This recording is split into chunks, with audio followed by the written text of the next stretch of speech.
Good evening my dear aspirants. कैसे हैं आप सब? आई होप आप सबकी प्रिपरेशन बहुत अच्छे से चल रही होगी।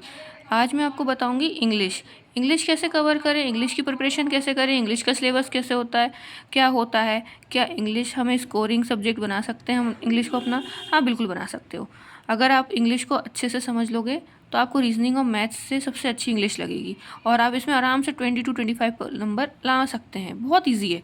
इसके लिए बहुत ही आसान तरीके से हमको क्या करना है, एडिटोरियल रीडिंग करनी है। द हिंदू पढ़िए, सुबह उठिए और एक हिंदू को अपने आप पढ़ने की कोशिश कीजिए। जो टीचर्स पढ़ाते हैं, वीडियो सोर्सेस होते हैं, वो तो हम सिर्फ सुन लेते हैं और समझते हैं नहीं। पहले आप खुद पढ़िए, जो समझ नहीं आए फिर उसको वॉच कीजिए। नॉवेल्स पढ़िए, इंग्लिश नॉवेल्स पढ़िए, ज़्यादा टफ नहीं पढ़ना है। कोई भी चीज़ को कॉम्प्लेक्स नहीं करना है हमें, ईजी रखिए। मैं तो कहती हूँ अपने जो स्कूल की पुरानी बुक्स थी उसमें जो इंग्लिश की जो बुक्स होती थी उसकी स्टोरी पढ़िए। सिर्फ पढ़ना है हमको, रिटेन करने की कोशिश करना है, रीडिंग करने की कोशिश करना है, समझने की कोशिश करना है। फिर एरर डिटेक्शन जो सबसे ज़्यादा डाउट होता है कि एरर डिटेक्शन के लिए हम 120 रूल्स ऑफ ग्रामर याद करते हैं, इतना लेंथी। एक चीज़ बताइए, 5 क्वेश्चन आते हैं एरर डिटेक्शन के, 5 नंबर के, और इतना टाइम होता नहीं।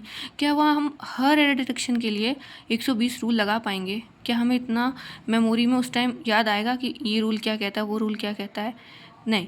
इसलिए हमको ज़्यादा टेंशन नहीं लेना है। 5 ही नंबर का है, बाकी 25 नंबर हम 5 नंबर के लिए क्यों गंवाएं?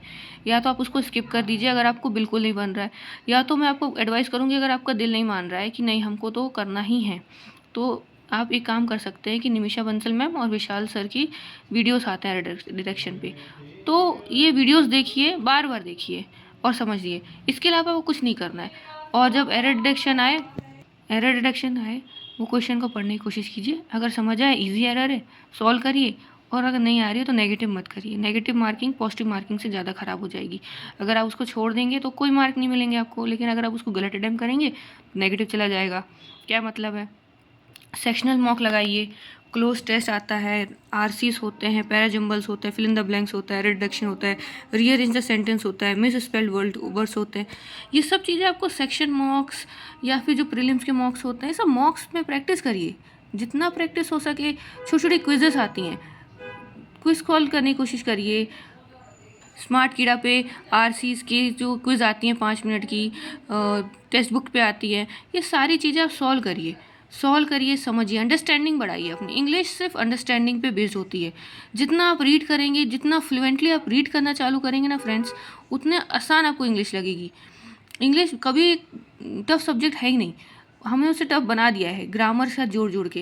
इतना ग्रामर क्यों पढ़ना है बताइए? ग्रामर हमारी कहाँ यूज़ हो रही है? सिर्फ फिल इन द ब्लैंक्स में यूज़ हो रही है कि एरर डायरेक्शन में यूज़ हो रही है?